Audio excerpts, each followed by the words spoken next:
In this universe, there's a world made from two twinned planets that come with dual gravity, allowing them to orbit each other extremely close without issues. There are three natural rules that keep everything in order. All matters are pulled only by the gravity of their planet of origin. An object's weight can be offset using matter from the opposite world, which receives the name of inverse matter.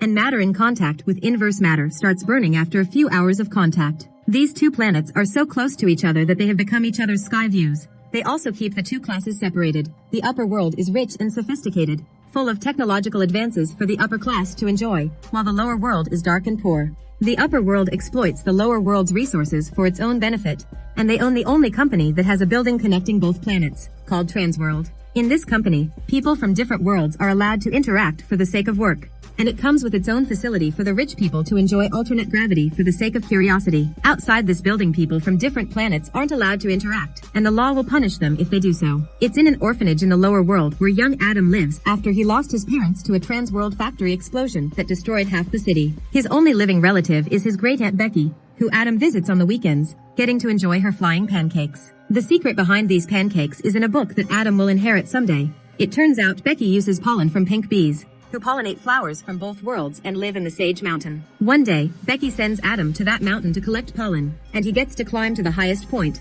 allowing him to touch the upside-down rain from the other world. When Adam throws a toy plane up, it falls on the upper world and is caught by a cute girl that instantly becomes his friend. From that day on, the two of them keep on meeting there, and once they become teenagers, Adam and Eden start a romantic relationship. Adam always uses some rope to bring Eden over to his world. That way they can kiss, hug, and share food from each other's home. One afternoon, while Adam is taking Eden for a run through the woods, they are found by a group of guards that open fire on them. Adam rushes back to the mountaintop and tries to send Eden back to her world using the rope as carefully as possible, but when one of the bullets hits Adam's arm, the rope slips from his hands and Eden falls on the ground, hitting her head. After crying his grief out, Adam returns home, where he has to watch how Becky is arrested and her house is burned down. 10 years later, Adam works in a mechanics shop with fellow orphan Pablo under the mentorship of their boss Albert. When he has free time in the shop, he works on developing an anti-gravity formula for facelifts by using pink bee pollen. Unfortunately, so far it only works for a few seconds because the equipment he needs to advance can only be found in the upper world. One afternoon, Adam is watching television when she discovers Eden is still alive and working for Transworld.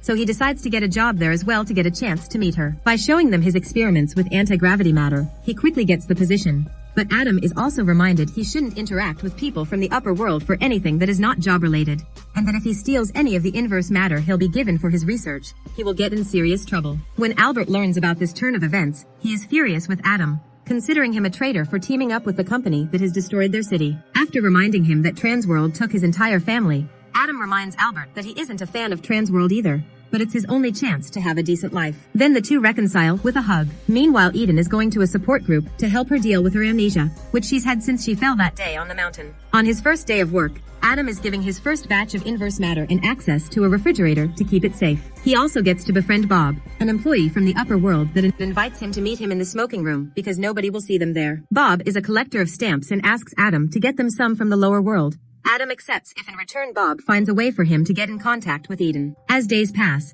Adam works hard on his anti-gravity formula while discreetly stealing a bit of inverse matter every day, which he hides inside a suitcase in the maintenance room. He also starts growing special flowers under his desk. Bob is incredibly happy when Adam brings him the stamps, and not only he gives him Eden's office number, he also brings Adam some nice clothes he can wear for when he finally gets that date. The experimentation with the cream goes well when Adam tests it with a dog, getting him approval to start testing with humans too. After that successful afternoon, Adam pretends to stay behind in the office to work extra hours, and once everybody is gone, he uses Bob's phone and name to arrange a meeting with Eden, saying it is for work reasons.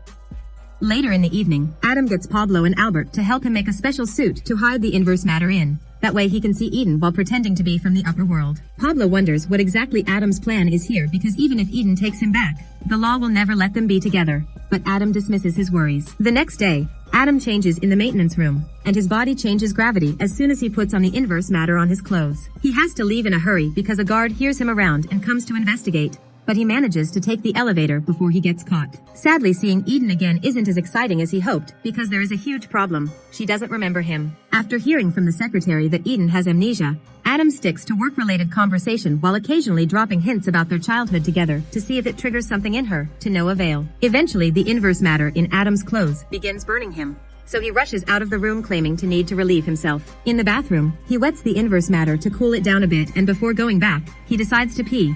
But since he is from the lower world, his urine floats up and hits the ceiling, activating the alarm. Now Adam has to run back to the lower world to avoid being discovered, leaving Eden waiting for him for nothing. The following day, the company's CEO announces which employees will be fired next, which seems to be a regular occurrence in Transworld. The list of employees includes poor Bob, who is told it is time for him to retire after 31 years of service. At the end of the day, Bob says goodbye to Adam and gives him a box pretending it's extra tools for his experiments. But he actually includes his ID so that Adam can leave the building through the upper world door. After Bob is gone, Adam uses his phone again to contact Eden and ask her out on a date. Using the inverse matter suit and Bob's ID, Adam gets to visit the upper world for the first time and is amazed by the way technology can be found in every corner. He meets with Eden at a restaurant and can't help asking her how come she doesn't remember him. But Eden gets so upset about her lack of past memories that Adam changes the story to mean randomly seeing each other in the elevator. The two of them have a lovely meal together, and when Adam's shoes start burning, he ends the date, promising Eden to see her again soon before running to the nearest river and jumping into the water. Then he drops all his weights and lets them sink.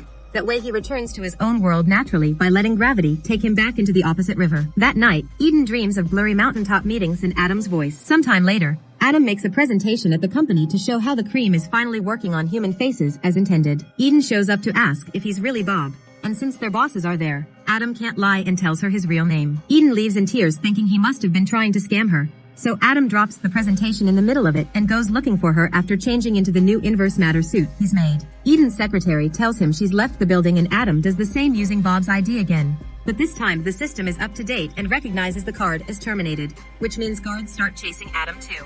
Adam runs through the city and realizes he only has one way to lose the guard. He takes off his weights and lets gravity take him up to hide underneath a building balcony. That night, Eden dreams again, and this time she remembers her entire first meeting with Adam when they were kids. In the morning, Adam goes to Bob's house, who doesn't hesitate to hide him for a while and fixes his suit to make it stop overheating anymore. As thanks, Adam shows Bob his anti-gravity formula, explaining he didn't tell Transworld the final ingredient so they can't steal it from him. The people at Transworld are realizing this too, and the CEO orders his guards to find Adam before the cops do. A few moments later, Adam visits the same restaurant and is pleased to find Eden waiting for him because she finally remembers it all. The couple reunites with a kiss, but unfortunately their sweet moment is interrupted by the police coming after Adam, forcing him to escape through the window and lose his weights again to let gravity take him back to his own planet. While reporters on TV cover the story of a fugitive from the lower world, Adam returns to the mountaintop, which is the perfect step to take because Eden does the same on her side. The couple reunites once again when Adam jumps over with his inverse matter suit, and they get frisky while they float around thanks to their combined gravities. Shortly afterward, the guards find the couple and begin chasing them through the woods.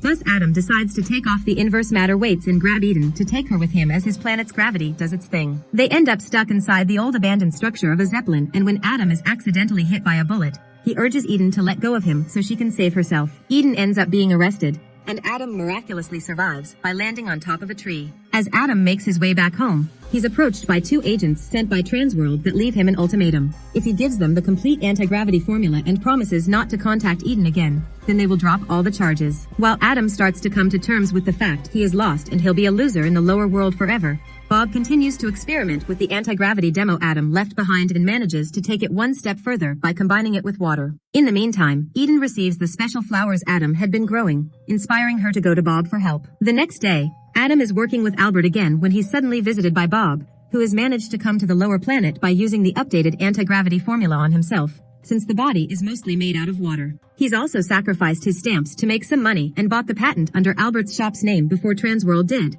so their future is secure. Lastly, Bob tells Adam he has a date waiting for him. After changing into nicer clothes, Adam rushes to reunite with Eden, who is in the lower world thanks to Bob and the updated formula, meaning she now can stay here permanently. She's also brought big news. She's pregnant with twins. The couple is happy to start a family together, and thanks to Albert's business picking up through the formula and the birth of the first kids that can live in both worlds, society slowly begins changing until both worlds become equal in class and technological advances.